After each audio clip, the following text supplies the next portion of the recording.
Neix una nova cursa de trail a Catalunya que travessa el país de nord a sud. És la Garmin Team Trail Experience, una prova per equips i per relleus de 200 quilòmetres i 6.000 metres de desnivell positiu que connecta els municipis de Castellar de N'Hug i de Sant Cugat del Vallès. La cita els propers 17 i 18 de juny. En total, 8 etapes d'entre 20 i 30 quilòmetres per paratges d'un gran valor natural i patrimonial del Berguedà, el Bages, el Moianès i el Vallès Occidental, que s'han de recórrer en un temps màxim de 36 hores. Aquest dijous s'ha fet la presentació oficial de la cursa a Matadepera, un dels 23 municipis per on transcorre el circuit. La localitat vallesana serà el punt d'arribada de la 7a etapa i també la de sortida de l'última de 20 quilòmetres amb arribada al monestir de Sant Cugat, passant pel terme municipal de Terrassa.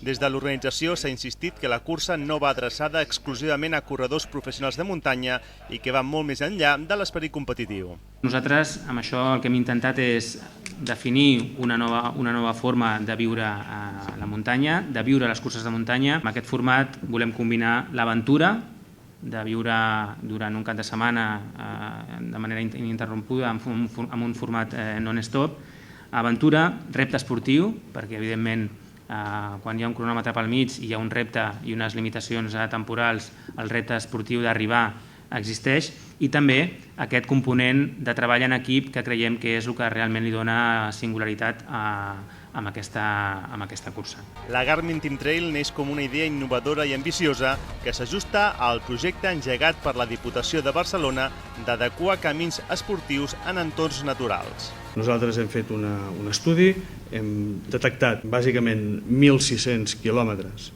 de camins en l'àmbit local, de camins que reuneixen les condicions per ser camins esportius i que nosaltres volem anar impulsant d'aquí a final del mandat, d'anar convertint i d'anar adequant aquests camins per a la pràctica esportiva. La cursa es pot disputar en solitari o en relleus per equips de 2, 3 o 4 persones que han de realitzar el relleu en els 8 municipis establerts com a controls de pas. Per participar és obligatori disposar de llicència federativa o contractar-ne una de temporal per a aquesta prova. La previsió de l'organització és que hi hagi unes 1.000 inscripcions corresponents a uns 250 equips.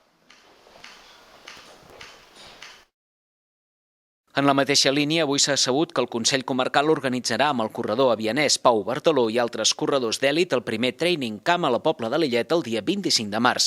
Es tracta d'un entrenament matinal guiat pel campió per un circuit de muntanya i xerrades formatives tècniques obertes a tothom al Saló La Flor de la Pobla de Lillet. El projecte vol consolidar la comarca com a destinació turística esportiva de muntanya i presentar la futura estació de trail que l'Ajuntament vol instal·lar al xalet del Catlllaràs. La jornada del proper 25 de març servirà per presentar aquest ambiciós projecte. L'obertura de les inscripcions es farà el proper dilluns al web trainingcampberguedà.com.